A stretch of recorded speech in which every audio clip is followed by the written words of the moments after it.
아멘. 우리 다 같이 일어나셔서 오늘 우리가 함께 나눌 말씀 요한복음 7장 10절부터 24절까지의 말씀을 저와 함께 교독하시겠습니다. 요한복음 7장 10절부터 24절까지 말씀, 하나님을 사랑하면 알고 보이기 시작한다라는 제목으로 말씀을 나눌 텐데요, 제가 먼저 읽도록 하겠습니다. 함께 교독하겠습니다. 그 형제들이 명절에 올라간 후에 자기도 올라가시되 나타내지 않고 은밀히 가시니라. 명절 중에 유대인들이 예수를 찾으면서 그가 어디 있느냐 하고 예수에 대하여 무리 중에서 수군거림이 많아 어떤 사람은 좋은 사람이라 하며 어떤 사람은 아니라 무리를 미혹한다 하나, 그러나 유대인들을 두려워함으로 드러나게 그에 대하여 말하는 자가 없더라. 이미 명절의 중간이 되어 예수께서 성전에 올라가사 가르치시니 유대인들이 놀랍게 여겨 이르되 이 사람은 배우지 아니하였거늘 어떻게 그를 아느냐 하니, 예수께서 대답하여 이르시되 내 교훈은 내 것이 아니요 나를 보내신 이의 것이니라. 사람이 하나님의 뜻을 행하려 하면 이 교훈이 하나님께로부터 왔는지 내가 스스로 말함인지 알리라. 스스로 말하는 자는 자기 영광만 구하되 보내신 이의 영광을 구하는 자는 참되니 그 속에 불의가 없느니라. 모세가 너희에게 율법을 주지 아니하였느냐? 너희 중에 율법을 지키는 자가 없도다. 너희가 어찌하여 나를 죽이려 하느냐? 무리가 대답하되 당신은 귀신이 들렸도다. 누가 당신을 죽이려 하나이까? 예수께서 대답하여 이르시되 내가 한 가지 일을 행하매 너희가 다 이로 말미암아 이상히 여기는도다. 모세가 너희에게 할례를 행하였으니 그러나 할례는 모세에게서 난 것이 아니요 조상들에게서 난 것이니라. 그러므로 너희가 안식일에도 사람에게 할례를 행하느니라. 모세의 율법을 범하지 아니하려고 사람이 안식일에도 할례를 받는 일이 있거든 내가 안식일에 사람의 전신을 건전하게 한 것으로 너희가 내게 노여워하느냐? 함께 읽겠습니다. 외모로 판단하지 말고 공의롭게 판단하라 하시니라. 아멘. 자리에 앉으시겠습니다. 기도하고 말씀 전하겠습니다. 존귀하신 주님 감사합니다. 저희를 불러주시고 저희에게 이 시간 말씀으로 도전하시고 또 말씀으로 주님을 예배하게 하시는 주님을 찬양합니다. 성령 하나님 충만하게 역사하여 주셔서 이 말씀 안에 주님의 뜻이 보이고 주님의 뜻 가운데 순종하는 가운데 주님의 분명한 아버지 하나님의 일하심을 경험하는 은혜 우리 모두가 누리기를 원하오니, 말씀이 씨가 되어 반드시 삶 가운데 열매 맺게 하시고 30배, 60배, 100배의 열매로 주께 영광 돌려드리는 은혜를 우리 성도님들 모두에게 허락하여 주시옵소서. 이 시간 말씀을 듣는데 방해되는 모든 요소들을 예수 그리스도 이름으로 파합니다. 주님 역사하시고 주님만 다스려 주시옵소서. 감사드리며 예수 그리스도 이름으로 기도합니다. 아멘. 자, 그러면 말씀을 나누어 보도록 하겠습니다. 예수님의 형제들이 예수님께 초막절이 다가오자 갈릴리에 머물지 말고 유대 땅으로 가서 예수님 스스로를 드러내라고 했습니다. 스스로 유명해지기 원하는 자면 당연히 유대 땅에서 자신을 드러내야 한다고 말하죠. 게다가 이제 바로 초막절이 다가오고 있었기 때문에 4, 5만 명의 예루살렘 도시에 최대 200만 명 이상이 모이게 되는 초막절이기에 예수님을 드러내시기에 더할 나위 없는 시기라고 형제들이 생각하고 말한 것입니다. 하지만 예수님은 분명하게 내 때는 차지 않았기에 아직 올라가지 않을 것이라고 말씀하셨습니다. 그러면서 너희들만 먼저 예루살렘으로 올라가라고 하셨죠. 그리하여 형제들만 초막절을 지키기 위해 예루살렘으로 올라가게 되면서 오늘 본문이 시작됩니다. 자, 10절 말씀 한 목소리로 읽어보겠습니다. 그 형제들이 명절에 올라간 후에 자기도 올라가시되 나타내지 않고 은밀히 가시니라. 조금 당황스럽습니다. 왜냐하면 예수님은 조금 전만, 며칠 전만 해도 안 올라가실 것처럼 말씀하시고는 결국 올라가셨어요. 그러면 왜 예수님은 그처럼 형제들에게 말씀하시곤 혼자 올라가시는 것일까요?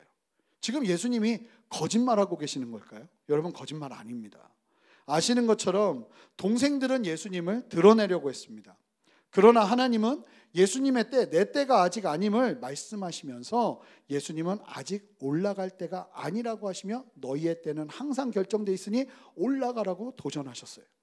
형제들은 하나님의 뜻을 분별하지 못합니다. 그 이유를 이제 오늘 본문에서 설명되는데, 하나님의 뜻을 분별하지 못하니까 뭘 하냐면 내 머리로 계획하고 생각을 합니다. 그런데 그 머리로 계획하고 생각한 대로 예수님은 움직이시면 안 돼요. 우리가 이 말씀을 쭉 볼 텐데 만약에 형제들이 말한 대로 예수님이 그렇게 움직이셨으면 큰 어려움이 임했을 겁니다. 하나님께서 예수님에게 머물러 있으라고 말씀하신 분명한 이유가 있다는 거예요. 그렇게 형제들을 보내고 나서 가버나움에 예수님이 계시고 계셨는데 어찌 되었던 간에 하나님께서 다시 말씀하시기 시작한 거예요. 예수님이 예루살렘으로 올라가야 한다고 말씀하시기 시작한 겁니다. 여러분, 하나님 앞에서 순종하는 삶에 언제나 일관성이 있는 것은 아닙니다. 내가 한 말이기 때문에 반드시 지켜야 한다는 것도 어찌 보면 교만일 때가 얼마나 많은지 모릅니다. 잘 보시면 예수님의 지금의 행동은 거짓말이 아니죠. 오직 하나님의 때가 아니었기에 나는 올라갈 수 없다고 했지만 하나님이 올라가라는 말씀이 예수님에게 임하자 예수님은요 아무런 갈등 없이 바로 움직이시기 시작합니다. 형제들이 오해한다 해도 하는 수 없어요. 그저 순종하는 게 예수님에게는 베스트인 것입니다. 그렇다고 해서 이 말씀을 잘못 이해해서 혹여나 내 행동을 정당화하기 위한 하나님의 뜻을 운운하는 어리석음은 범하지 마시기 바랍니다. 이 말씀은 그저 단순하게 하나님의 말씀에 순종하는 삶에 대한 도전인 거예요. 그의 이끄심이 나를 오해하게 하는 상황이라 해도 계산하지 않는 단순한 순종이 필요하다고 주님께서 우리에게 이 말씀을 통해서 도전하시는 거예요. 머물러 있으라 하면 머물러 있으면 돼요. 나는 올라가지 않는다고 말했음에도 불구하고 다시 올라가라고 말씀하시면 올라가면 되는 거예요. 그게 가장 정확한 하나님을 따르는 사람들이 살아가야 될 삶의 모습이라는 겁니다. 여러분, 우리가 새벽 예배 때도 말씀을 보지만 엘리야의 말씀을 많이 들으셨을 겁니다. 엘리야 기가 막히죠. 하나님께서 주신 마음을 가지고 북이스라엘 전체가 바알을 섬기면서 쉽게 말하면 나라 전체가 종교를 개종해버립니다. 바알과 아세라 신으로. 아주 말도 안 되는 이방 신으로 북이스라엘을 완전히 덮어버렸습니다. 그러자 이 엘리야가 하나님의 사명을 가지고 돌아오라고 가뭄이 임할 것을 외쳤죠. 그리고 아합에게 선포하고는 내가 다시 간구하기 전까지는 비가 내리지 않을 거라고 했습니다. 그리고 난 다음에 엘리야가 해야 될 것이 무엇일까요? 사람이 아무리 기본적으로 생각해도 그 다음부터 계몽하는 일을 해야죠. 북이스라엘 사람들 돌아다니면서 그 사람들이 일으키는 일을 해야죠.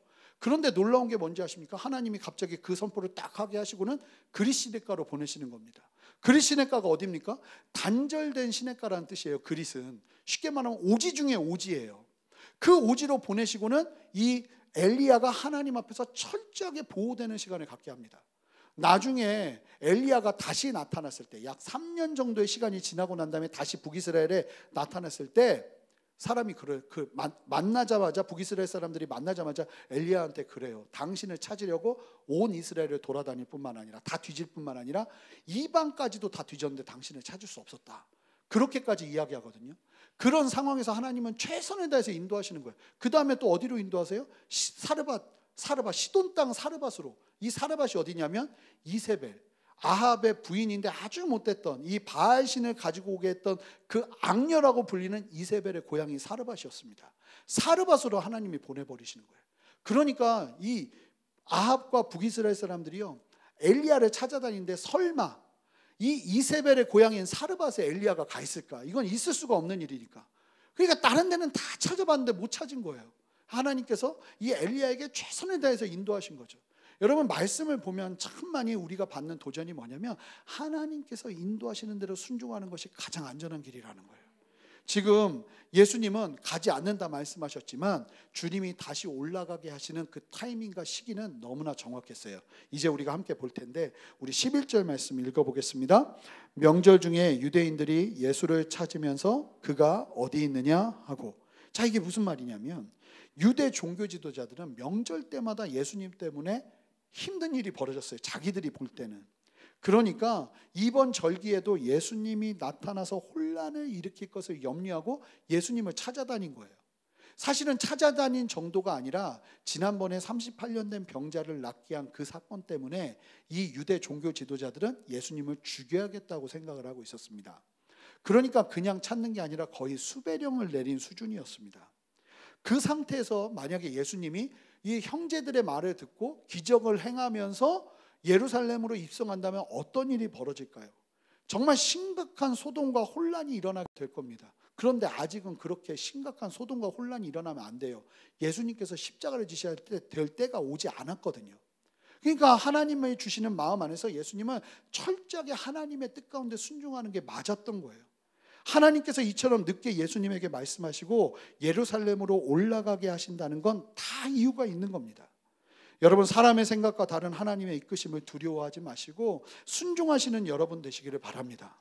내 생각에는 이때 이렇게 해야 된다는 경험에서 온 생각보다 먼저 기도하시면서 하나님의 말씀에 귀 기울이시는 여러분 되시기를 주님의 이름으로 축복합니다. 정말로 중요한 거예요. 하나님의 때를 정확하게 알고 순종한다는 건요. 조급하지 않고 하나님의 때를 구한다는 게 얼마나 중요한지 몰라요. 형제들보다 늦게 드러나지 않고 올라가셔야 되는 상황일 수밖에 없었어요. 12절 13절 함께 읽어볼까요? 12절 13절 읽겠습니다.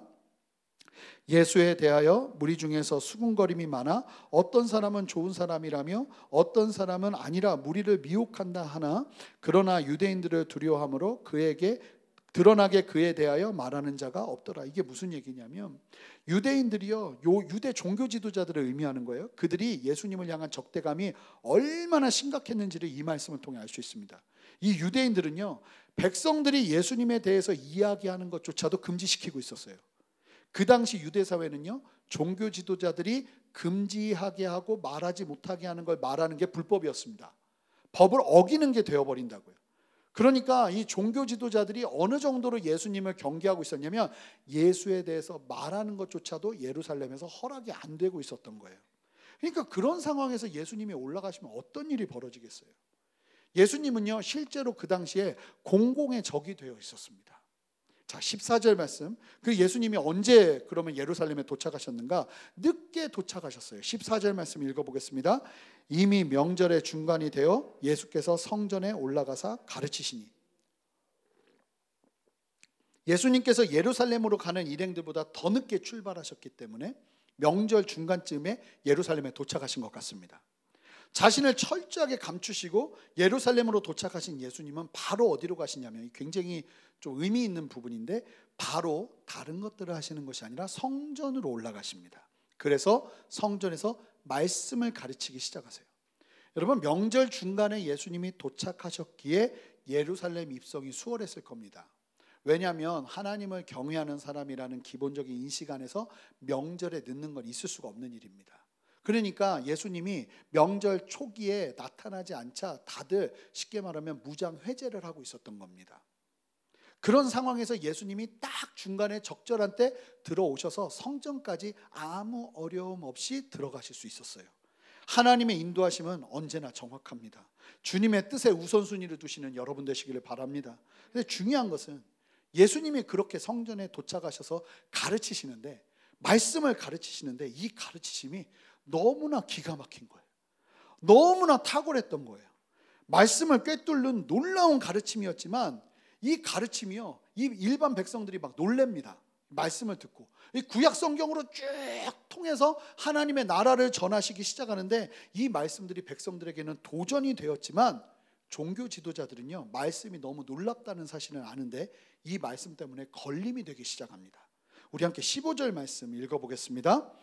유대인들이 놀랍게 여겨 이르되 이 사람은 배우지 아니하였거늘 어떻게 그를 아느냐 하니. 자, 요한복음에서 말하는 유대인들은 항상 부정적인 의미, 종교 지도자들이니까요. 이들이 예수님의 가르침을 듣고는 너무 놀란 거예요. 이유는 예수님이 어디서 배우지 않았는데 어떻게 그를 아느냐 하는 게 이유였어요. 자, 예수님이 그를 몰랐다는 이야기가 아닙니다. 그 당시 유대의 남자들은 대부분은 그를 읽을 줄 알아야 했습니다. 왜냐하면 율법을 대해야 됐고 하나님의 말씀을 읽어야 됐기 때문에 그를 아는 건 기본이었어요. 여기서 말하는 건 예수님이 그를 안다는 것 때문에 놀라는 것이 아니라, 종교 지도자들이 당황한 이유는요, 예수님이 학문을 배운 적이 없는 거예요. 자, 보면 학교 졸업장이 없어요. 쉽게 말하면 어떻게 이렇게 기가 막히게 말씀을 설명하고 가르치는지에 대한 의문이 일어나는데, 이 의문은 동시에 두 가지를 의미하는데, 첫 번째는 가르침 자체가 너무나 탁월하니까 놀란 거예요. 이 말씀이 너무 기가 막힌 거예요. 구약을 쭉 뚫어서 설명하는데 너무나 기가 막힌 거예요. 둘째는 이 가르침이 일반적인 가르침과 차이가 있었기에 이 가르침 때문에 혼란이 일어나기 시작한 겁니다. 이들 안에.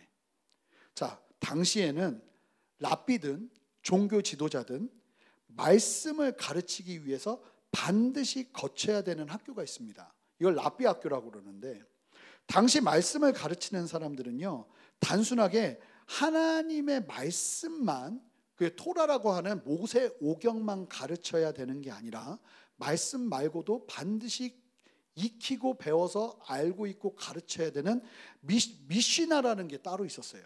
이 미시나가 뭐냐면 다른 것이 아니라 모세 오경에 나오지 않는 그 밖에 세밀한 신앙의 전통들을 미시나라고 그래요. 이것을 우리 마가복음 7장 5절을 그냥 한번 띄워주시겠어요? 보기만 하시면 이 예수님과 제자들이 너무 배고픈 나머지, 이 제자들의 특징은 배고프면 눈에 뵈는 게 없어요. 배고프니까 씻지 않고, 손을 씻지 않고 음식을 막 먹은 거예요. 그랬더니 이 종교 지도자들이, 예수님을 따라다니면서 문제를 삼으려 하던 종교 지도자들이 이걸 가지고 문제를 삼습니다.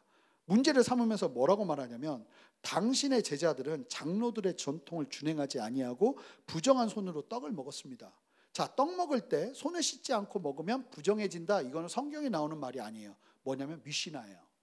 이것을 어떻게 표현하냐면 장로들의 전통이라고 말하고 있는데, 이 장로들의 전통이 미시나예요. 그 당시에서는 하나님의 말씀뿐만 아니라 이 미시나를 반드시 같이 가르쳐야 했어요. 하나님의 말씀과 미시나를 함께 가르치지 않으면 유대 사회에서는 교육받지 못한 사람으로 치부했습니다. 그리고 말씀도 안 가르치고 미시나도 안 가르치잖아요. 그러면 그 사람이 하는 말이 아무리 좋은 말이라도 그 사람의 입에서 나오는 말은 짐승이 하는 말이다, 이렇게 이해하고 있었어요. 그런데 아시다시피 예수님의 가르침에는 미시나가 없어요.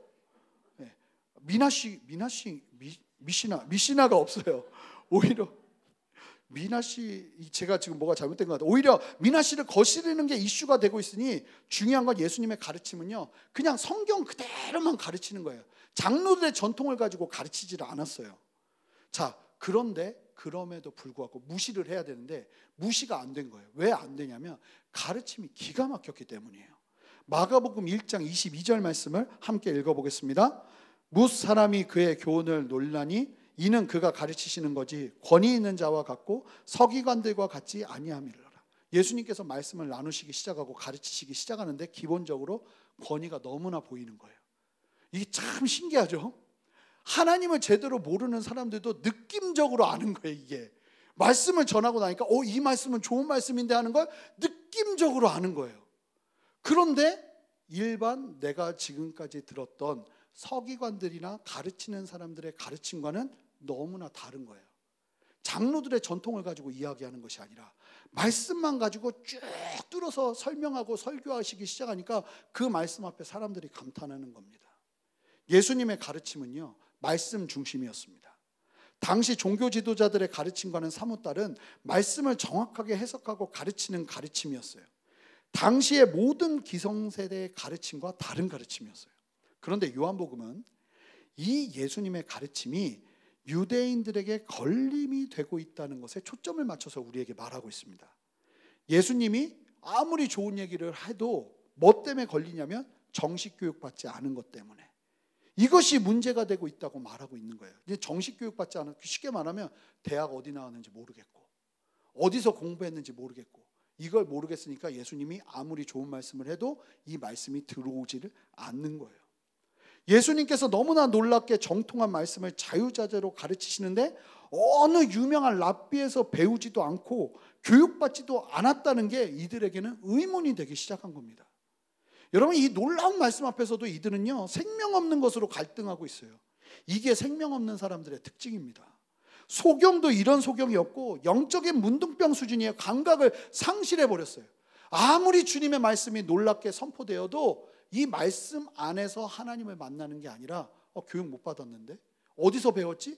이것 때문에 지금 은혜를 받지 못하고 있다고요. 이 놀라운 말씀 앞에서도 이런 생명 없는 것으로 갈등하고 있는 이들이 너무나 불쌍하죠. 성도 여러분, 이들은요, 하나님의 말씀을 가르치기 위해서 갖추고 있어야 되는 정말 중요한 것이 무엇인지를 모르고 있습니다. 그냥 모르는 게 아니라 전혀 모르고 있습니다. 나라 전체가 모르고 있습니다. 예수께서 이 모든 사실을 말씀하시고 아시고 말씀하시기 시작하세요. 자, 이제 굉장히 중요한 말씀을 하시는데 우리 16절부터 이제 계속 볼 텐데 16절 말씀 읽어보겠습니다. 예수께서 대답하여 이르시되 내 교훈은 내 것이 아니요 나를 보내신 이의 것이니라. 당시 유대인들은 성경을 해석할 때요, 어떻게 해석해야 됐냐면, 내가 임의로 성경의 해석을 만들어 가지고 하면요, 무시당했어요. 교만하다고 여겨졌어요. 그래서 성경을 어떻게 해석했냐면, 성경의 모세오경을 미리 해석해 놓은 랍비들의 성경 해석을 근거로 해서 성경을 해석해야 됐어요. 그러니까 내가 임의로 해석해서 성경은 이런 뜻이야 라고 얘기하면 그냥 사람들이 듣지를 않았다고요. 이 사실을 누구보다도 잘 알고 있는 예수님은 지금 무엇을 말씀하고 계시는 거냐면, 지금 내가 성경을 해석하고 가르치는 이 가르침이 내게 아니라는 거예요. 누구한테 배웠다는 거예요? 아버지 하나님으로부터 배워서 내가 가르치고 있다고 말씀하고 계시는 거예요. 예수님의 성경 해석과 가르침의 교훈이 예수님의 자의적인 것이 아니라고 말씀하시는 거예요. 예수님의 가르침은 나를 보내신 이의 것이라고 분명하게 말씀하시죠.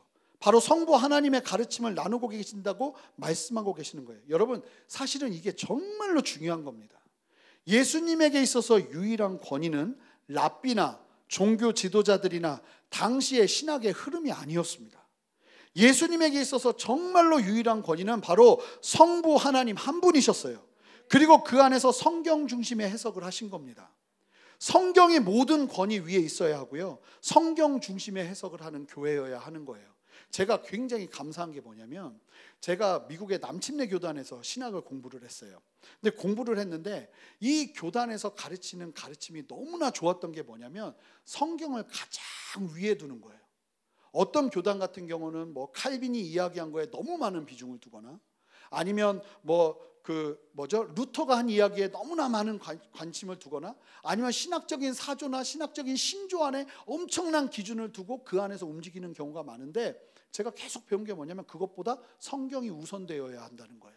성경보다 높은 권위는 없다는 거예요. 그래서 항상 무엇이 성경적이냐가 중요하지, 누가 어떤 이야기를 했느냐보다 성경이 말하고 있는 중심을 말하는 것이 너무나 필요하다고 말하는 거예요.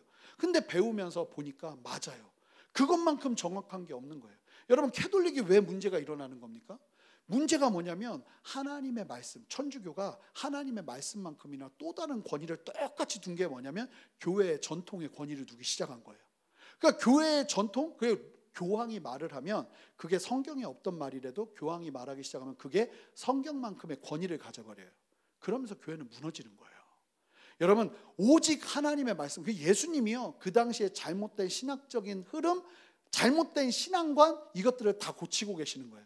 오직 뭐만 말씀하시는 거예요? 하나님의 말씀 가지고만 말씀하시는 거예요. 여러분, 교회 안에서 선포되는 말씀도 마찬가지예요. 사람의 개인적인 철학이 나오는 것이 아니라 오직 하나님의 말씀만 선포되어야 하는 거예요. 여러분 믿으십니까? 주님의 말씀 안에 있어야 되는 거예요. 근데 문제가 있어요. 예수님이 지금 말씀하시잖아요. 나는 내 가르침은 어디에서도 배운 게 아니라 아버지 하나님이 말씀하신 대로 내가 배워서 얘기하는 것이라고 말씀하시고 계시는데, 중요한 게 있어요. 뭐가 중요할까요? 증명할 길이 없는 거예요. 자, 예수님께 배웠다면 본 사람이 있어야 될 거 아니에요. 도대체 누가 봐요? 제가 지난주 수요일 새벽에 박인영 목사님 설교하시는 걸 보면서 얼마나 재밌었는지 몰라요. 자기가 농구를 진짜 잘한대요. 진짜 잘하는데 여기서 증명할 길이 없대요. 아니, 뭔 말을 못하겠어요. 여기서 제가 볼 때 거의 농구공하고 굴러다니실 것 같은데, 농구를 잘한다고 얘기하더니 증명할 길이 없다고 얘기하는 거예요. 대단하네. 뭔 말인들 못할까 싶더라고요. 근데 똑같잖아요. 지금 예수님이 나는 아버지 하나님으로부터 배운 걸 말한다 얘기를 하셨는데, 그러면 어디서 배웠어? 어떻게 배웠어? 아니, 어떻게 들은 건지 우리가 어떻게 알아요? 그래서 예수님이 떡하니 뭐라고 말씀하시냐면 나는 아버지께 배웠다.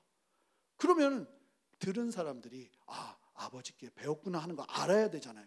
어떻게 아느냐 하는 거예요. 자, 오늘 말씀이요, 얼마나 중요한 말씀인지 몰라요. 오늘 말씀을 잘 듣다가 저도 이 말씀 안에서 왜 어떤 사람들은 예수님의 말씀을 똑같이 듣는데 예수님을 떠나고, 왜 어떤 사람들은 예수님의 말씀을 듣는데 구주로 예수님을 영접하는 일이 벌어지는가? 이건 주님이 더 사랑하고 덜 사랑하기 때문이 아니에요. 그 이유가 분명하게 오늘 말씀에서 선포가 돼요. 자, 오늘 너무 중요한 말씀인데 17절 말씀을 한 목소리로 읽어보겠습니다. 함께 읽겠습니다. 사람이 하나님의 뜻을 행하려 하면 이 교훈이 하나님께로부터 왔는지 내가 스스로 말함인지 알리라. 이게 얼마나 중요한 말씀인지 모릅니다. 여러분, 말씀을 보시면 예수님의 교훈이 하나님으로부터 온 건지 아니면 예수님 스스로가 말하고 있는 것인지를 분별할 수 있는 유일한 한 가지를 말해주고 있어요. 그게 뭐냐면 누구든 하나님의 뜻을 행하면. 자, 하나님의 뜻에 마음이 있고 하나님의 뜻을 이루고자 하는 헌신과 목마름이 있다면 그 사람이 누구라 할지라도 그 목마름이 있고 순종하는 헌신이 있다면 여러분, 그 교훈이 하나님으로부터 온 것인지 하나님으로부터 오지 않은 것인지를 알 수 있다는 거예요. 자, 어느 정도 학습을 하고 배우고 윤리적인 수준에 이르고 이런 것이 하나님의 말씀을 분별하는 게 아니라는 거예요. 마음 중심으로부터 하나님의 뜻을 행하기 위해 헌신되어 있어야, 그리고 그 뜻을 분별하고 헌신되어 있고 또 하나님의 뜻 가운데서 순종하는 삶을 살아내야 그 사람들이 하나님의 뜻을 분별하고 받아들일 수 있다고 말씀하고 계시는 거예요. 아주 명확하게 정말 중요한 사실이 밝혀지고 있는 거예요. 수많은 사람들이 예수님의 기적을 봤죠. 예수님의 능력을 경험했습니다. 오병이어를 받고 38년 동안 온몸을 움직일 수 없었던, 그렇게 무너져 있었던 병자가 말씀 한마디에 일어나서 걸어가는 것을 봤습니다. 그것 말고도 더 많은 것들을 수많은 사람들이 보았습니다.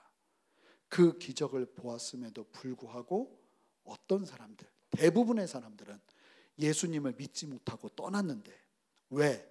베드로, 안드레, 요한, 빌립, 나다나엘 같은 제자들, 니고데모, 수가성의 사마리아 여인과 마을 사람들, 아들의 병고침을 받은 왕의 신하와 그 가정들은 예수님의 말씀을 들으며 구주로 믿고 따르는 구원의 역사가 일어난 것일까요? 하나님께서 그들만 특별히 세상과 달리 사랑하셔서 그런 것일까요? 여러분, 그렇지 않습니다. 혹여나 그런 가르침이 있는 경우가 있어요. 예수님이 하나님이 세상을 이처럼 사랑하사 독생자를 주셨다고 할 때 그 사랑한 사람들은 모두가 아니라 선택된 사람들만 사랑했다고 말씀하시는데 절대 그렇지 않아요. 오늘 말씀이 그것을 증명해 줄 겁니다. 여러분, 하나님이 얼마나 모두를 사랑하는지 아십니까? 그렇다면 어떻게 이들이 예수님의 말씀을 들으며 믿게 된 걸까요? 하나님은 똑같이 사랑하셨는데 도대체 어떤 차이가 있어서? 여러분, 답은 오늘 말씀에서 밝혀지고 있는 거예요. 그들 모두가, 여러분, 예수님을 구주로 믿은 사람들 모두가요, 하나님의 뜻에 마음이 있었던 거예요. 하나님의 뜻대로 순종하고자 하는 목마름과 헌신이 있었던 사람들이에요. 보세요. 어부였음에도 메시아를 고대하고 메시아라는 확신이 오자 그들의 삶을 다 버려버리고 예수님을 쫓은 베드로와 제자들을 보세요. 밤중에라도 예수님을 찾아와 거듭남의 말씀 속에서 예수님을 따르기 시작하는 니고데모를 보세요. 남편이 5이나 있었고 지금도 다른 남자와 6번째 남자와 살고 있던 그 사마리아 여인의 목마름이 무엇이었습니까? 지금 내 앞에 있는 사람이 그리스도요, 메시아일 수 있다는 가능성이 보이자 바로 그 여인이 꺼낸 얘기가 예배였습니다. 영적인 목마름이 그들에게 있었던 거예요. 이처럼 하나님의 뜻에 마음이 있고 그 뜻을 따라 순종하고자 하는 마음이 순전히 자리 잡고 있다면 예수님의 말씀이 하나님의 말씀임을 알게 되는 역사가 일어나게 되는 것입니다. 말씀을요, 평가하고 판단하고 호기심으로 대하고 자신의 어떠함을 위해 이용하려는 태도로 말씀을 대하면요, 절대로 그 말씀을 통해서 하나님의 뜻은 분별되지 않아요. 그러면 아는 것이 불가능해요. 하나님의 말씀이요, 사람의 세상 철학과 학문으로 절대 판단되거나 평가될 수 있는 말씀이 아니에요. 만약 그런 관점으로 말씀을 해석하려 한다면 전혀 다른 잘못된 해석이 일어날 수밖에 없는 거예요. 실제로 그런 경우들이 얼마나 많게 되는지 몰라요. 수많은 사람들이 성경을 자신의 학문적 지식으로 해석하죠. 심지어는 책까지 쓰지만 그 내용으로 들어가 보면 아니 어떻게 이렇게 똑같은 말씀을 전혀 다른 정말 생뚱맞은 해석을 할까 싶은 생각을 들게 하는 책들이 얼마나 많은지요. 제가 너무 놀랬던 게 공부할 때 옆에 TCU라는 학교가 있었어요. 텍사스 크리스찬 유니버시티인데 크리스찬이 우리가 아는 크리스찬이 아니라 설립자 이름이 그냥 크리스찬이에요. 기독교 대학하고는 상관이 없는데 아니 거기에 신약학하고 구약학이 있는 거예요. 근데 신약학인가 구약학인가 교수가 레즈비언이었어요. 너무 당황했죠. 어떤 가르침이 있겠어요? 성경을 철저하게 머리로 해석하니까 전혀 다른 가르침이 있는 거죠. 전혀 다른 해석이 나오기 시작하는 거예요. 놀랍죠? 여러분, 해석은요 공부로 되는 게 아니에요. 하나님의 말씀은요 공부로 해석되는 게 아니에요. 공부도 필요하죠. 그런데 공부가 전부가 아니라는 거예요. 하나님을 사랑하고 하나님의 뜻을 구하며 헌신하고자 하는 마음이 일어나기 시작해야 비로소 뭐가 보이기 시작하냐면 우리가 보는 말씀이 보이고 하나님께로부터 온 말씀이 분별되는 역사가 일어난다는 거예요. 사실 정말 하나님을 사랑하는 성도들이 모인 곳이라면 사꾼 목자는요 드러나게 돼 있습니다. 여러분, 안타까운 한국교회 현실이 뭔지 아십니까? 신천지 같은 이단들이 교회로 들어와서 성도들을 자신들의 성경 공부 모임으로 불러서 경험하게 하고 이단의 길로 들어서게 하잖아요. 너무나도 많은 교인들이 몇십만 명이 흔들리고 넘어져서 이단이 되어버린 경우들이 일어났잖아요. 이단의 길에 빠져버린 이 현실이 무엇을 말해주고 있는지 아십니까?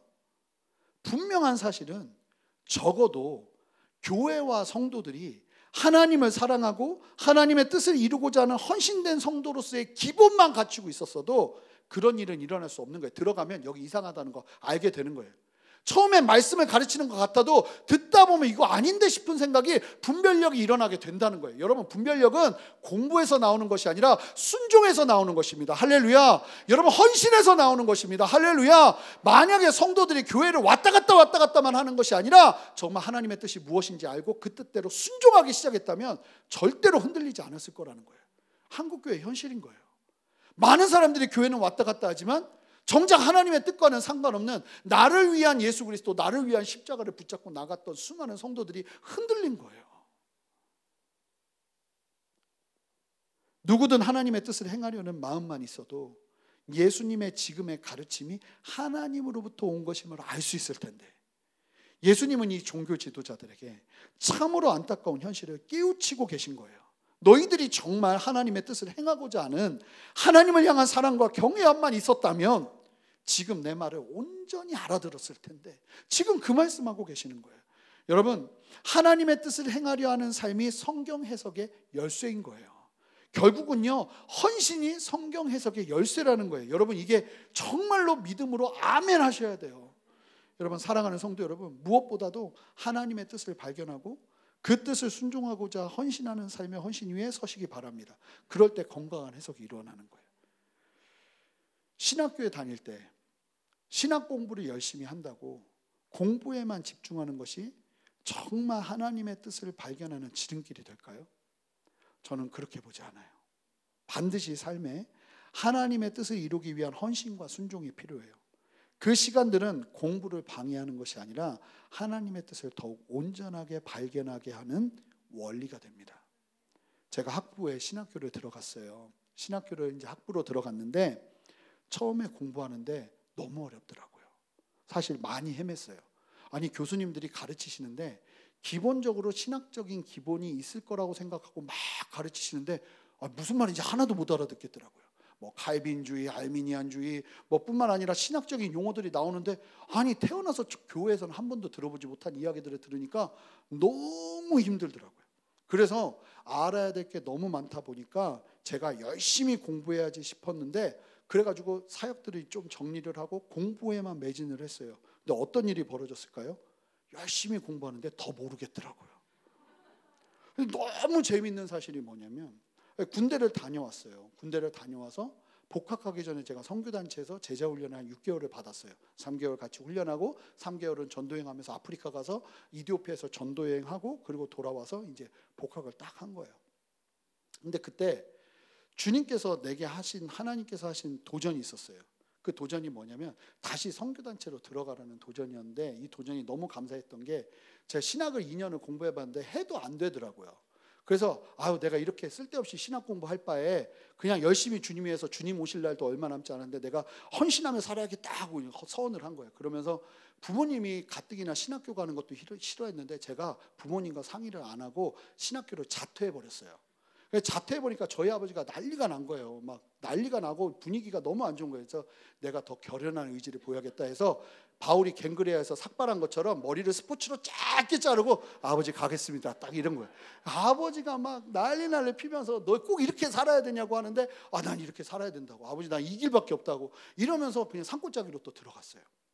그러고선 하나님의 부르심을 확인하고 헌신하기 위해서 선교단체에서 제자 훈련하는 곳으로 가서 2년을 열심히 사역하고 섬겼는데요. 놀라운 게 뭐냐면 공부해야겠다 싶더라고요. 왜냐하면 밑바닥이 계속 보이는 거예요. 사역을 해야 되는데 내가 아는 게 너무 없는 거예요. 그러니까 이제서야 공부해야겠다는 생각이 막 들더라고요. 그래가지고 신학교를 다시 재입학했어요. 그래서 재입학하려고 면접 보러 갔더니 교수님, 성교학 교수님이셨는데 이현무 교수님이라는 분이신데 그 교수님이 저를 딱 보시더니 막 묻더니 이제 정신 차리고 공부할 겁니까? 딱 그러시길래 네! 딱 그러고 들어가서 공부를 하기 시작하는데 놀라운 게 뭐냐면 여러분 그때부터요 신학 속에서 하나님의 뜻이 보이기 시작하더라고요. 참 신기한데 놀라운 게 내게 되기 시작하고요. 왜 이런 말을 하는지, 이런 말, 그래 이런 뜻 이게 보이기 시작하더라고요. 교수님이 가르쳐 주시는데 듣다가 이거야 하는 게 막 나오기 시작하는 거예요. 그 전에는 들으면 막 이게 세상 수면제가 이런 수면제가 없어요. 신학 책이 막 꺼내 놓으면 근데 그 다음부터 이게 재밌기 시작한 거예요. 왜 이런 말이 나오는지, 왜 이런 결과가 나오는지, 왜 말씀이 이것을 말하는지 뿐만 아니라 신학적인 견해들 속에서 이건 아닌 것 같은데 이건 맞구나 보이기 시작하는 거예요. 놀라운 건 제가 2년 동안 산골짜기에서 신학 공부를 한 게 아니고 신학은 담쌓고 열심히 주님을 위해서 헌신을 했어요. 사역을 한 거예요. 사역의 자리에서 주님이 원하시는 모습대로 순종하며 나간 거예요. 근데 그 시간을 통해서 하나님이 뭔가 전 오늘 말씀 준비하면서 한 거예요. 그래서 그런 일이 일어난 거구나. 하나님의 인도하심이 맞았구나. 그 다음부터 제가 놓치지 않았어요. 제가 공부를 마치기까지 10년을 더 공부했거든요. 유학 시절에 아무리 힘들어도 그 수요 예배를 드리려면 1시간을 차를 타고 가야 돼요. 그리고 또 1시간을 다시 와야 돼요. 빠지질 않아요. 맨 처음에 목사님 당황하셨어요. 신학생들은 수요 예배 안 오는데 왜 오냐고. 그러면서 저랑 같이 왔던 분이 새로운교회에 있는 이준희 목사님이에요. 같이 왔다 갔다 하는 거예요. 그리고 헌신의 때가 있으면 헌신의 장소를 놓친 적이 없어요. 그런데 잘 보니까요. 그렇게 헌신하고 주님 앞에서 주님의 뜻을 이루면서 나가는 시간들이요. 내 신학을 더 건강하게 하더라는 거예요. 현장에서 하나님의 살아계신 말씀이 내 안에 경험되고 확인되면서 이거구나 하는 것이 나오기 시작하더라는 거예요. 잘 보니까요. 계산하지 않고 섬기는 그 섬김을 통해서 오히려 그 시간들이 나를 살렸구나 하는 것을 보게 된 거죠. 오늘 말씀이 딱 그 말씀이에요, 여러분. 오늘 설교 제목처럼 여러분 하나님을 사랑하고 그 사랑을 경험하며 헌신하기 시작하면 비로소 알게 되고 보이는 겁니다. 멈춰야 보이는 거 아닙니다. 하나님을 사랑하고 그 사랑을 경험하며 헌신하기 시작해야 그제서야 보이는 거예요. 할렐루야. 하나님의 뜻이요. 여러분 가만히 있는다고 보이는 거 아니에요. 하나님이 은혜 주신다고 보이는 거 아니에요. 내가 하나님의 뜻이 보이면 그냥 그 자리에 가서 순종하는 거예요. 헌신하는 거예요. 여러분 하나님의 마음이 보이면 그 마음 가지고 나가는 거예요. 예수님 지금 그러고 계시거든요. 그렇게 순종하는 여러분 되시기를 주님의 이름으로 축복합니다. 우리 18절 말씀 읽어볼까요? 함께 읽겠습니다. 스스로 말하는 자는 자기 영광만 구하되 보내신 이의 영광을 구하는 자는 참되니 그 속에 불의가 없느니라. 여러분 하나님의 영광을 구하는 사람은요 자신을 드러내지 않아요. 자신의 어떠함을 자랑하지 않아요. 자신의 영광을 구하지 않아요. 여러분 만약에 교회 안에서 자기를 드러내고 자신을 자랑하고 자기의 성을 쌓는 건 이런 행동을 할 사람들은 목회자들밖에 없어요. 그러는 건요 스스로 말하는 자들이 여러분 분별하셔야 됩니다. 분별하셔야 됩니다. 하나님의 제가 혹여나 그러면 반드시 저에게 찾아오셔서 그러시면 안 된다고 해야 됩니다. 진짜로 그게 저를 살리는 길입니다. 스스로 말하는 자들이에요. 하나님의 영광을 구하는 자들은요 그 속에 불의가 없습니다. 그냥 깨끗해요. 그냥 말하는 게 다예요. 말하는 거 들으면서 저 다음에 무슨 뜻이 있을까를 고민하지 않아도 되는 거예요. 여러분 교회는 그래야 돼요. 함께 신앙생활하는 사람들은 그래야 돼요. 내가 아닌 건 아닌 거예요. 맞은 건 맞는 거예요. 이게 아니라고 했는데 맞을 수 있다는 생각을 하게 하는 건 건강하지 않은 교회예요. 기본 중에 기본이 하나님의 영광을 구하는 거예요. 그래야 할 때 우리가 건강해져요. 우리가 신앙생활하면서 드러낼 것이 무엇이고 나타낼 것이 무엇이겠어요? 오직 주의 영광이면 충분하죠. 주님 영광 받으시면 그것으로 되는 거죠. 할렐루야예요.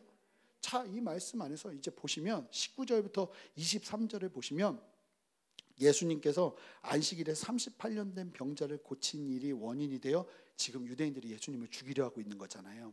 그 일을 언급하시면서 너희들이 나를 죽이려 한다 하니까 무리들이 너 미쳤다 이래요. 누가 너를 죽이려 하냐? 왜냐하면 무리들은 몰라요. 유대인들은 알아요. 유대 종교 지도자들은 예수님 죽이려고 혈안이 돼 있던 사람들이거든요. 그 상황에서 예수님이 뭘 얘기하시냐면 모세의 율법 규정을 하나를 얘기하시는데 유대인들이 안식일에도 하는 게 있었어요. 그게 뭐냐면 안식일에도 할례는 줬어요. 왜냐하면 모세가 안식일에도 할례를 할 것을 허락하고 있기 때문에 그래요.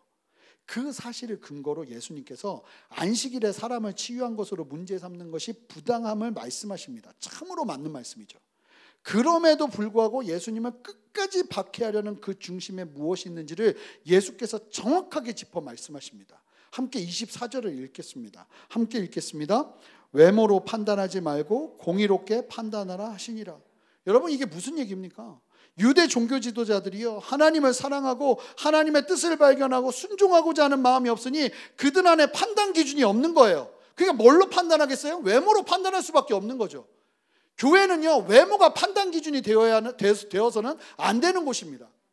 외모가 아니라 하나님의 뜻을 순종하는 성도들이 많으면요, 그 성도들은 그냥 아는 거예요. 여러분들이 정말로 하나님 안에서 깨어 있어서 하나님 앞에 순종하는 삶을 살면요, 여기 나와서 말하는 목회자나 누군가가 이상한 얘기하면 알게 되는 거예요. 사람을 선별하는 기준도 그 사람이 어떤 이력서를 가지고 있는 레주메를 보면서 그 사람을 뽑는 것이 아니라 우리가 하나님 앞에서 순종하는 삶을 살아내면요, 그 사람이 하는 이야기를 들으면서 우리가 판별할 수 있는 영적인 분별력이 생기는 거예요. 그렇게 사람 뽑는 거예요.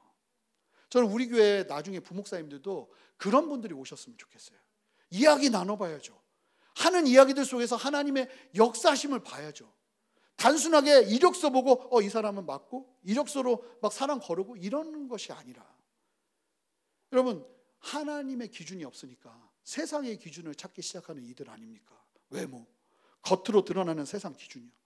예수님께서 제대로 받은 교육이 없고 랍비 학교를 나오지 않았고 그 출신이 나사렛이고 하는 그 말도 안 되는 외형적인 기준으로 예수님을 판단하기에 예수님께서 안식일을 범하신 것이 아니라 병자들을 치유하시며 안식과 할례의 참된 목적을 이루신 분임을 알지 못하고 예수님을 죽이려 하는 말도 안 되는 결론에 이르게 되었음을 예수님께서 말씀하고 계시는 겁니다. 여러분, 교회는요, 외모로 판단받는 곳이 아닙니다. 여러분, 초대교회의 야고보가 가장 먼저 쓴 야고보서예요. 초대교회에서 야고보가 교회의 문제점을 이야기하는데 바로 이야기하는 문제점이 뭔지 아십니까? 교회 안에 들어왔는데 딱 봐도 이 옷차림이나 이 행색이 너무나 부자 같으면 자연스럽게 가장 좋은 자리로 안내하는데 딱 봐도 종 같으면 함부로 대하는 일이 벌어지는 거예요. 이 야고보가 얘기하는 게 있을 수 없는 일이라고 얘기하는 거예요. 외모로 사람을 판단하는 거 있을 수 없는 일이라고 얘기하는 거예요. 우리 교회 안에서 판단되어져야 될 유일한 기준은 이 사람이 하나님의 말씀을 전하는가 아니면 자기 얘기하는가, 요거밖에 없는 거예요. 그 사람이 어떤 기준을 갖고 있고 그 사람이 어떤 배경이고 사실은 이것이 중요한 것이 아니에요. 교회는 그것으로 사람을 이야기하면 안 되는 거예요. 오직 하나님의 기름 부으심. 말씀을 보시면 이제 말씀을 정리할 텐데, 저는 오늘 말씀을 보면서요, 너무나 도전이 됐던 게, 많은 오해에도 불구하고 예수님께서 왜 예루살렘으로 늦은 걸음을 하셨는가요? 예수님의 형제들은 자신을 드러내려면 초막절이 적기라고 말하며 예수님께 유대로 가실 것을 권했지만 예수님은 자기의 영광을 드러내기 위한 걸음을 행하지 않으십니다. 오직 자신을 보내신 성부 하나님의 영광을 구할 뿐이에요. 하나님께서 올라가라는 마음을 주시자 예수님은 바로 순종하시죠. 자신을 죽이려 하는 종교 지도자들이 있음에도 불구하고 예수님은 하나님의 뜻을 따라 순종합니다. 그런데 여러분, 지금 하나님은 누구 때문에 예수님을 보내고 계시나요? 지금 예수님을 초막절에 예루살렘으로 보내신 건가요? 누구 때문에요? 누구를 위해서요? 여러분, 유대 종교자들이 참으로 패역했고 정말 독사의 자식 같은 역할을 가지고 하나님을 이용하고 하나님을 통해 자신의 영광을 구하려는 사탄적인 삶을 살고 있었으나 지금 하나님은 예수님을 그들을 위해서 보내고 계세요. 예수님은 예루살렘에 도착해서 다른 사람 만나지 않았고요. 누구 만나러 갔는지 아십니까? 나 죽이려는 사람들 만나러 가셨습니다. 그리고 뭐 하고 계시는 겁니까? 돌아오라고 돌이킬 기회를 주고 계시는 거예요. 먼저 하나님의 말씀을 쭉 풀어서 그들에게 설명합니다. 하나님의 뜻을 분별하는 방법을 도전하십니다. 하나님을 사랑하고 하나님의 뜻을 이루고자 하는 순전한 신앙으로 서는 것, 그것만이 예수님을 보게 하는 길이 됨을 말씀하십니다. 그리고 그들이 얼마나 잘못된 기준으로 예수님을 핍박하려 하는지 예수님의 38년 된 병자를 안식일에 고치신 일의 정당성을 성경을 근거로 정확하게 말씀하십니다. 그러면서 이들을 흔들고 계시는 거예요. 사람을 외모로 취하지 말고 공의로 하나님의 진리 안에서 판단하라고 말씀하시는 거예요. 여러분, 이게 예수님이 하신 일이에요. 분명하게 드러납니다. 지금 하나님은 예수님을 위험한 상황임에도 불구하고 예루살렘으로 보내셔야 하신 일을 폐역하고 독사의 자식 같은 유교 종교 지도자들을 일깨우기 위해서 기회를 주시며 움직이고 계세요. 사랑하는 성도 여러분, 하나님은요 어느 누구도 포기하지 않으십니다. 오늘 말씀을 통해서 우리를 깨우고 계시는 거예요. 지금 여러분들을 도전하고 계시는 거예요. 유대 종교 지도자들에게는 지금이 기회예요. 말씀 앞에 온전히 서서 돌이킬 기회 말이에요. 우리에게도 마찬가지입니다. 기회예요. 우리가 돌이킬 기회 말입니다. 다른 도전들은 예수님의 걸음을 따라 우리가 가야 된다는 겁니다. 또 다른 도전은, 자 보세요. 나를 죽이려 하는 그들을 향한 하나님의 미션이 예수님께 임하자 예수님은 늦었더라도 그 걸음을 지체하지 않으십니다. 순종하며 나가십니다. 최선을 다해 가르치시고 진리로 그들을 섬기십니다.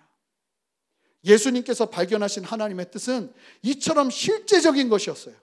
잃어버린 영혼들이 다시 돌아오도록 하는 그 자리로 예수님을 이끌고 계시는 거예요. 이 걸음이 우리의 걸음이어야 하지 않을까요? 오늘 말씀을 보면서 하나님의 뜻을 분별하는 분별력은 여러분 잘 보니까 다른 데 오는 것이 아니에요. 자 보십시오. 하나님의 뜻을 분별하는 분별력은 우리가 복음 증거의 자리에 설 때 일어나는 거예요. 우리가 선교의 자리에 설 때 일어나는 거예요. 여러분, 하나님의 뜻의 분별력은요 하나님의 말씀대로 순종하는 자리에서 일어나는 거예요. 그런 의미에서 저희 순전한 교회가 내년에는 선교부를 만들려고 합니다. 여러분 헌신하셔요. 함께 주님의 나라와 영광을 위해서 헌신해야 돼요. 그리고 내년에는 저희가요 또 주일학교도 하나 더 만들어야 돼요. 지금 저희 주일학교 예담 키즈가요 3살부터 초등학교 4학년까지 다 같이 하고 있고요. 중고등부는 4학년, 5, 6학년부터 고등부까지 다 같이 하고 있어요. 이 말도 안 되는데 아이들이 성숙해서 참아주고 있어요. 내년에 하나 더 만들어야 돼요. 미취학 나누고 주일학교 나누고 중고등부 나눠야 돼요. 또 교사가 필요해요. 이 교사 이런 거 하려고 이 말씀 준비한 건 아니에요. 근데 이 말씀을 보다 보니까 얘기해야겠다 싶더라고요. 여러분 이런 자리를 놓치지 마세요. 해주세요 해야 모이는 게 아니라 그냥 전 교인의 사역자화, 이게 하나님의 나라에 가장 어울리는 교회의 모습인 거예요. 순전한 교회는. 할렐루야.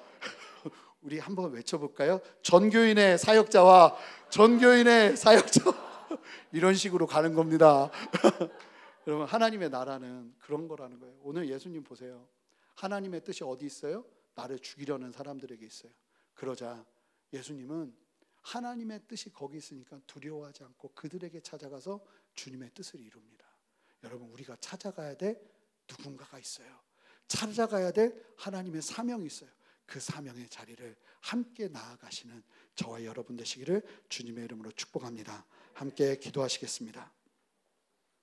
주님, 주님의 뜻 가운데 주님의 진리 안에 담대히 서는 우리 모두 되기를 원합니다.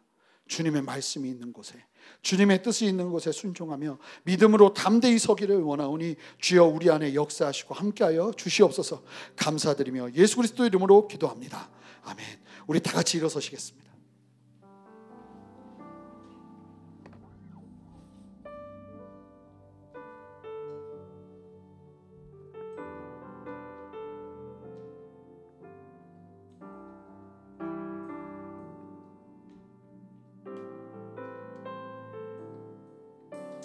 우리 함께 이 찬양으로 함께 우리와 마음을 드리면서 우리 함께 고백하며 나가겠습니다. 내는 주의 영광을 보내. 내는 주의 영광을 보내.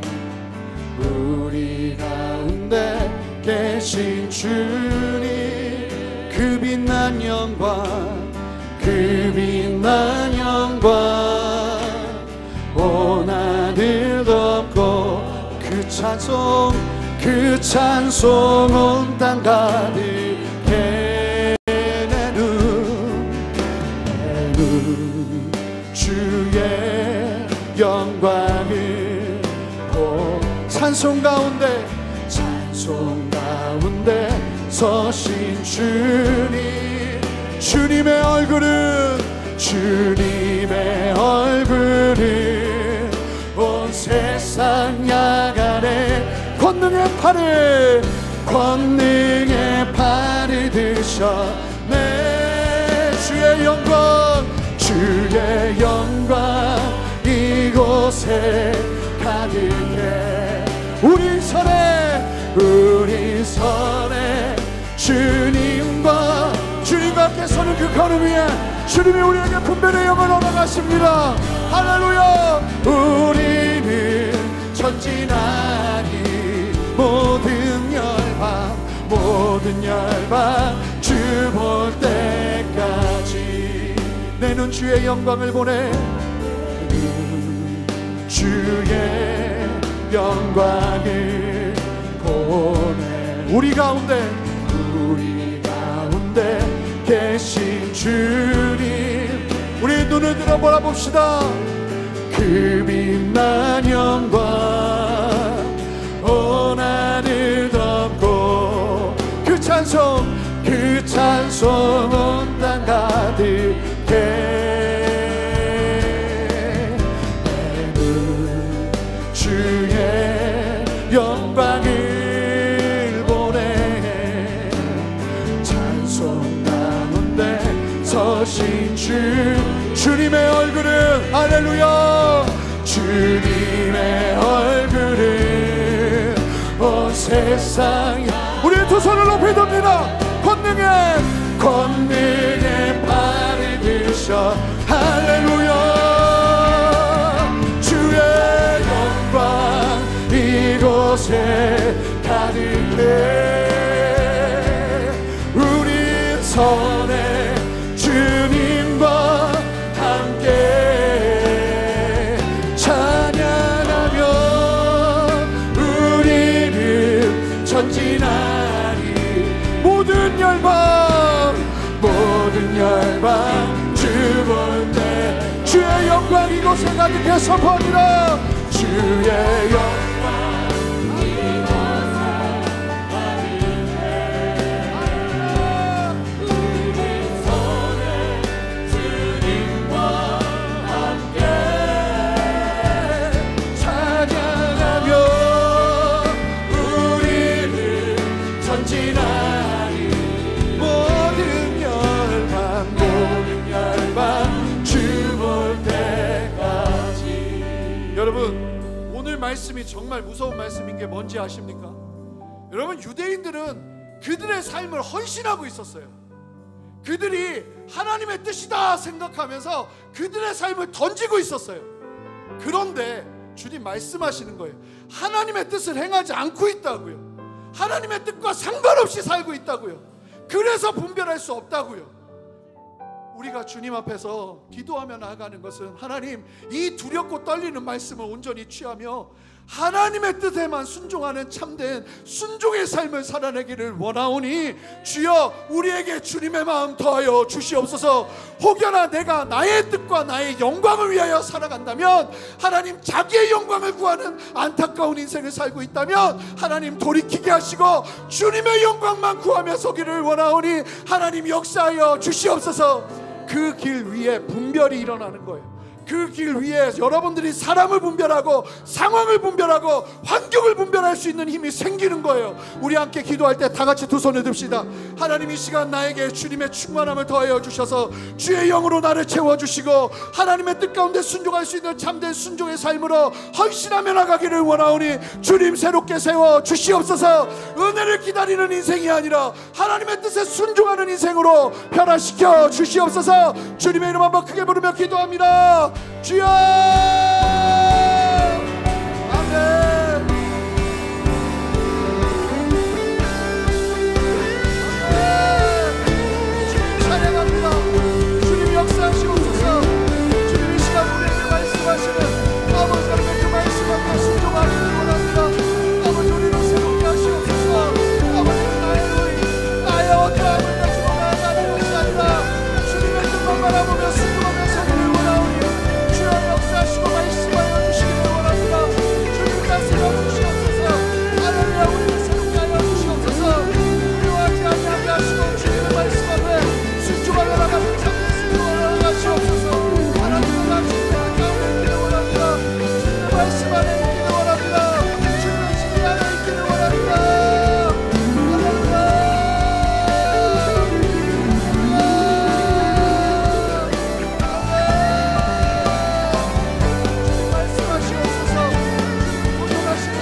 우리가 두 번째로 기도하기를 원하는 것은 예수님께 하나님께서 말씀하셨어요. 가라고, 너를 죽이려 하는 자들에게 가라고, 그들에게 말씀을 전하라고, 다시 돌이킬 수 있는 너의 최선을 다하라고. 하나님이 우리에게 지금 말씀하시고 도전하는 것이 무엇이든 간에 하나님, 내가 주님의 뜻 가운데 순종하겠습니다. 두려워하지 않고 주님의 마음으로 나아가겠습니다. 하나님, 하나님의 말씀대로 순종하며 나가겠습니다. 주님, 나를 사용하여 주시옵소서. 거침없이 사용하여 주시옵소서. 우리 두 손을 들고 주님 앞에 다시 한번 기도합시다. 기도합니다. 할렐루야. 주님, 우리 안에 역사하시고 말씀하시는 대로 순종하며 나아갑니다. 주님의 진리 안에서 철저하게 순종하며 나갑니다. 주님만 바라보며 나갑니다. 주여 역사하시옵소서. 함께하시옵소서. 다스리시옵소서. 주여 역사하시옵소서. 감사합니다. 주님, 우리 안에서 일어나 가시는 주님을 찬양합니다. 할렐루야. 할렐루야. 역사하시옵소서. 주님 앞에 더 기도하세요. 여러분, 주님께 여러분 철저하게 두 손 두 발 다 들고 주님 순종하며 나가겠노라고 결단하세요. 할렐루야.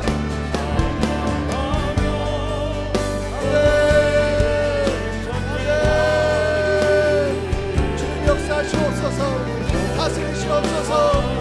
아멘. 우리 함께 선포합시다. 주의 영광, 주의 영광 이곳에 가득해. 우리 손에 주님과 함께 찬양하며 우리 전진하리. 모든 열방 주 볼 때 우리 함께 선포합니다. 그럼에도 불구하고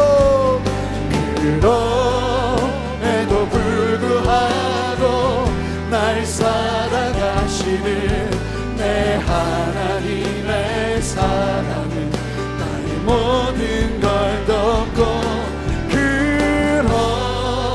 그럼에도 불구하고 따라가 주시는 내 하나님을 부를 때 아버지라 우리 다시 한번 선포합시다. 그럼에도 불구하고 날 사랑하시는 내 하나님의 사랑은 나의 모든 걸 덮고, 그럼에도 불구하고 따라가 주시는 내 하나님을 아멘.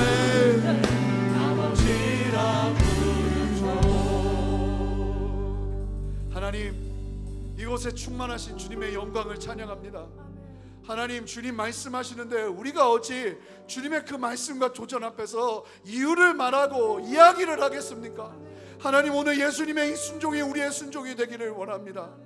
하나님, 이 땅을 살아가면서도 하나님의 뜻이 무엇인지 알지 못하는 그 이유를 말씀하여 주시니 감사합니다. 하나님의 뜻이 보이는 곳에, 하나님의 마음이 있는 곳에, 하나님께서 말씀하시는 그곳에 순종하며 나가는 우리 모두가 되기를 원합니다. 그것이 교회 일에만 국한되는 것이 아니라 내가 찾아가야 될 원수가 있다면 찾아가게 하시고, 내가 품어야 될 사람들이 있다면 품게 하시고, 내가 사랑해야 될 사람들이 있다면 다가가 사랑하게 하시고, 내가 용서를 구해야 될 사람들이 있다면 다가가 용서를 구할 수 있는 아버지 참된 순종이 우리 안에 있게 하여 주시옵소서. 그 순종들이 쌓여 아버지 하나님의 뜻을 분별하게 하는 영적인 내공이 됨을, 아버지는 영적인 능력이 됨을 보게 하여 주시니 감사합니다. 하나님, 이제 우리 모든 성도들에게 이 진리 안에서 자유케 되어지는 역사를 허락하여 주셔서 다른 것으로 세상 판단하는 것이 아니라 하나님의 뜻에 순종하는 가운데 주님께서 주시는 그 마음으로 세상을 사랑하며 섬기며 나아가는 참된 은혜 허락하여 주시기를 원하오니 이 시간 역사하시고 만져주시옵소서. 하나님, 용기 주시고 아버지는 예수님에게 다시 네가 예루살렘으로 올라가야 된다는 마음이 임하자 예수님 늦었음에도 불구하고 움직이셨던 것처럼 어떠한 상황 속에서도 주님 말씀하신다면 계산하지 않고 순종하는 은혜 허락하여 주셔서 우리 성도님들의 삶 속에 이와 같은 열매가 없다 할지라도 하나님의 영광이 빛나는 이와 같은 역사가 우리 모두에게 있을 수 있도록 주여 은혜 베푸시고 함께하여 주시옵소서.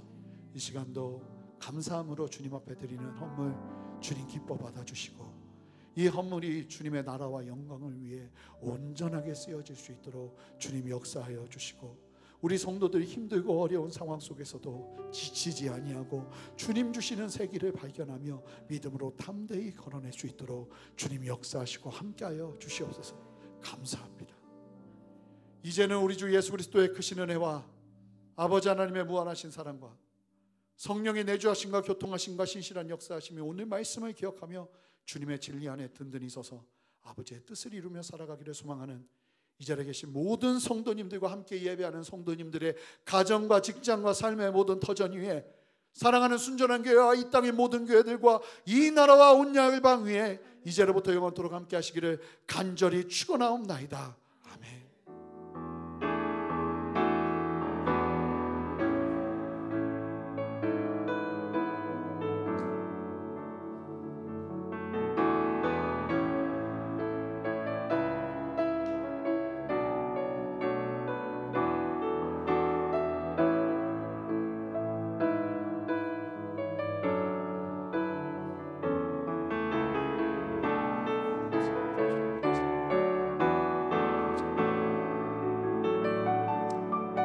우리 주님께 영광의 박수 올려드리겠습니다.